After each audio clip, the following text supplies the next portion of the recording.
नमस्कार, मैं रचना शर्मा। चढ़ती कला टाइम टीवी देख रहे हैं सभी दर्शकों का स्वागत करती हूं। आप देख रहे हैं हरियाणा के समाचार। समाचारों की शुरुआत से पहले एक नजर आज की मुख्य सुर्खियों पर।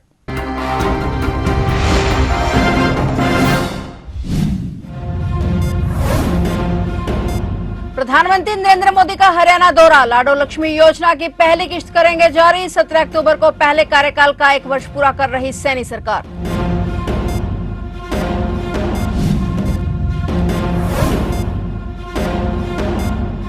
सोनीपत में पुलिस और बदमाशों के बीच मुठभेड़, गोली लगने के बाद आरोपी काबू। बदमाशों के खिलाफ कई आपराधिक मामले दर्ज।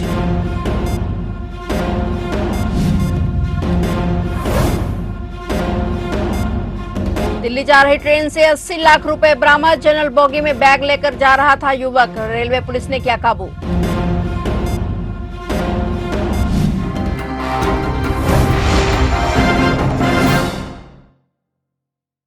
और अब समाचार विस्तार से।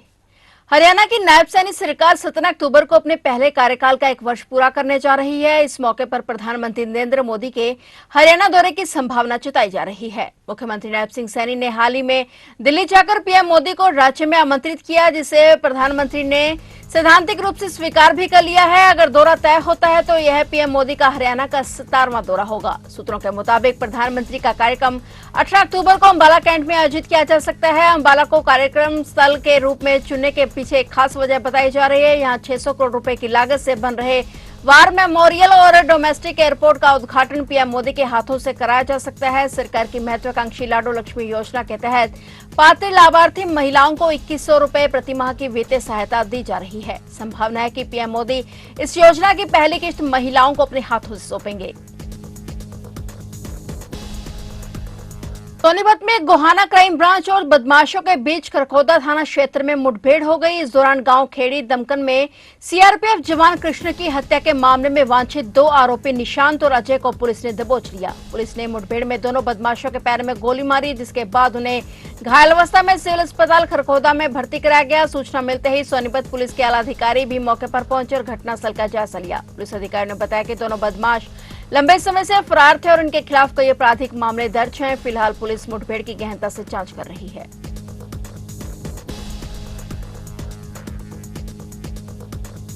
बहादुरगढ़ में एक ट्रेन की बोगी से रेलवे थाना पुलिस ने 80 लाख रुपए बरामद किए हैं। ये रुपए एक युवक बैग में भरकर रोहतक से दिल्ली ले जा रहा था। पुलिस ने युवक से जब बैग के बारे में पूछताछ की तो वह इस संबंध में कुछ भी ठोस जवाब नहीं दे सका। बताया जा रहा है कि रुपए से भरा ये बैग दिल्ली कैंट एक्सप्रेस गाड़ी के जरिए दिल्ली ले जाया जा रहा था और ट्रेन में कैश लेकर जा रहे युवक की पहचान मूल रूप से रोहतक के मैना गांव निवासी राहुल के रूप में हुई है। राहुल का परिवार रोहतक में नेहा ज्वेलर्स के नाम से ज्वेलरी शॉप चलाता है। बताया जा रहा है कि वह दिल्ली से सोना और चांदी खरीदने के लिए ये कैश लेकर जा रहा था और इसी बीच पुलिस ने उसे पकड़ लिया। फिलहाल भारतीय न्याय संहिता की धारा 106 के तहत मामले की छानबीन भी की जा रही है। बहादुरगढ़ के रेलवे थाना प्रभारी सत्य प्रकाश ने बताया कि युवक से उन्होंने कई बार पूछताछ की और हर बार युवक अलग अलग जवाब दे रहा है। ये पैसा हवाला का भी हो सकता है, इसलिए मामले की छानबीन विभिन्न पहलुओं को ध्यान में रखकर की जा रही है। फिलहाल पुलिस ने इनकम टैक्स डिपार्टमेंट को पकड़े गए कैश के बारे में सूचना दे दी है। अब देखना यह होगा कि पुलिस पूछताछ में आगे क्या निकलकर सामने आता है।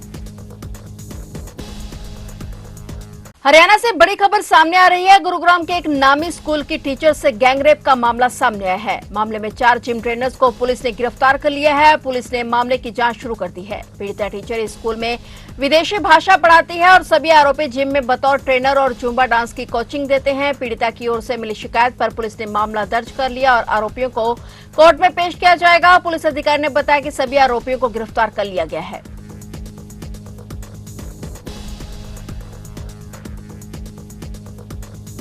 आज सुबह झज्जर के दादरी तोय के पास नेशनल हाईवे पर एक निजी कंपनी की बस और ट्रक के बीच भीषण टक्कर हो गई और इस हादसे में बस में सवार 52 यात्रियों में से 40 से अधिक लोग घायल हो गए, जबकि ट्रक चालक भी चोटिल हो गया। प्रारंभिक जांच में ट्रक चालक की झपकी को हादसे का मुख्य कारण बताया जा रहा है। जानकारी के मुताबिक बस झज्जर के सिलानी गेट से फर्रुख नगर की ओर जा रही थी, जिसमें कुल 52 यात्री सवार थे, जो ज्यादातर एक निजी कंपनी के कर्मचारी थे। सुबह लगभग 7 बजे दादरी तोय के पास पहुंचते ही ट्रक चालक अचानक झपकी में आ गया और ट्रक अनियंत्रित होकर डिवाइडर तोड़ते हुए दूसरी लेन में घुस गया और बस से जोरदार टक्कर मार दी। टक्कर इतनी तेज थी कि बस का अगला हिस्सा बुरी तरह से क्षतिग्रस्त हो गया। ट्रक चालक भी घायल हो गया और मौके पर फंस गया, लेकिन स्थानीय लोगों और राहगीरों की मदद से उसे भी बाहर निकाला गया। हादसे की सूचना मिलते ही झज्जर पुलिस और एम्बुलेंस टीम तुरंत मौके पर पहुंची और घायल यात्रियों को प्राथमिक उपचार के लिए सिविल अस्पताल में भर्ती कराया गया, जहां उनकी स्थिति स्थिर बताई जा रही है। ट्रक और बस दोनों को क्रेन की मदद से हटाया गया, जिसके कारण हाईवे पर करीब 2 घंटे तक जाम की स्थिति बनी रही।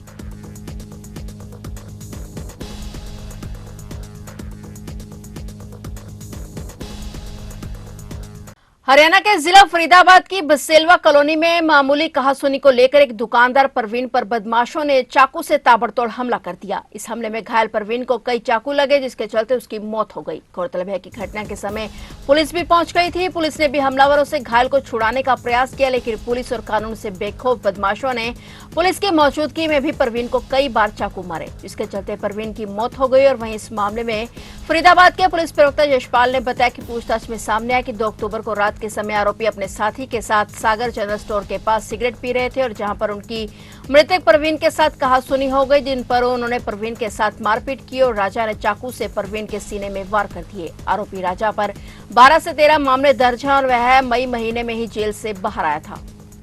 हमारा लड़का बसेलवा कॉलोनी में हीरा मंदिर के रोड पर दुकान करता है 20-1 साल से। तो वहाँ पनीर की खोबा फोबा ऐसे शादी के ऑर्डर ऐसे आते हैं तो देता है।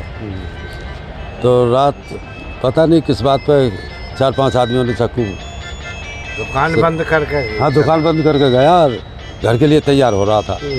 कुछ लेना होगा, कहीं दुकान पे गया, अपनी दुकान से 2-4 दुकान आ गए तो वहाँ 3-4 लड़कों ने एकदम बार कर दिया। गुथ पड़े और गुथ गए तो वो भी गुथा होगा, बाकी चाकू मार दिया। न रंजिश तो कोई पुरानी नहीं थी, न लेन देन का भी कुछ नहीं है। सामने आई है तो मैंने सीधा तो कहा सीधे अब लेन देन में तो यूँ हो सके किसी ने फ्री पनीर मांगा हो या कोई बात हो तो वहीं पर रंजिश रखता हो कोई। रात को थाना ओल्ड में जगदीश वासी सनराइज कॉलोनी मवई ने शिकायत दी।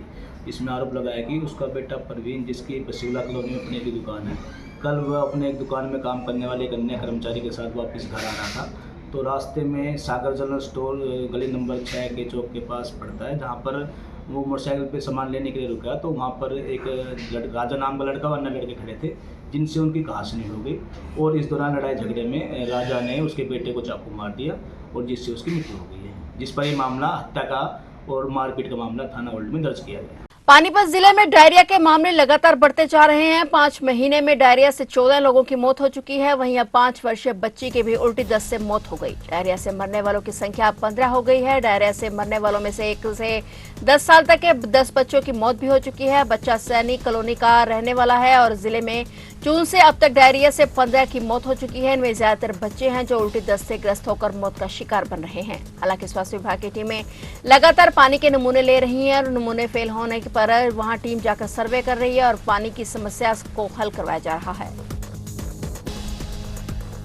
सिरसा में लखबीर सिंह हत्याकांड के 3 दोषियों को आजीवन कारावास की सजा सुनाई गई है। अदालत ने प्रत्येक दोषी पर 25,000 रुपए का जुर्माना भी लगाया है। दोषियों ने पराली की गांठों के विवाद में गुरबेज सिंह की हत्या करने की योजना बनाई थी, लेकिन गलती से लखबीर सिंह की हत्या कर दी गई। अदालत ने 5 साल बाद अपना फैसला सुनाया। सिरसा जिला एवं सत्र न्यायाधीश पुनीश जिंदिया ने रानिया के गांव संतनगर में लखबीर सिंह हत्याकांड के 3 दोषियों को आजीवन कारावास की सजा सुनाई है। दोषियों को कोर्ट ने 25-25 हजार का आर्थिक दंड भी लगाया है, जिनकी अदायगी न करने पर 1 साल का अतिरिक्त कारावास की सजा भी भुगतनी होगी। 5 साल चली अदालती कार्रवाई के बाद जिला एवं सत्र न्यायाधीश ने दोषियों को सजा सुनाकर मामले का निपटारा कर दिया है।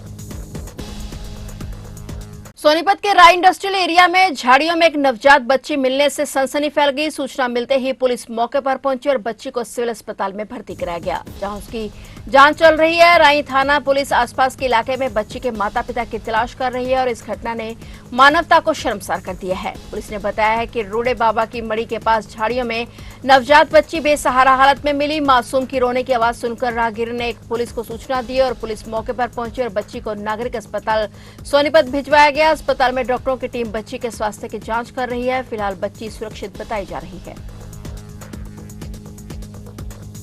तो आप देख रहे थे हरियाणा के समाचार और नए समाचारों के साथ फिर से हाजिर होंगे। तब तक के लिए देखते रहिए चढ़ती कला टाइम टीवी और अब मुझे दीजिए इजाजत। धन्यवाद।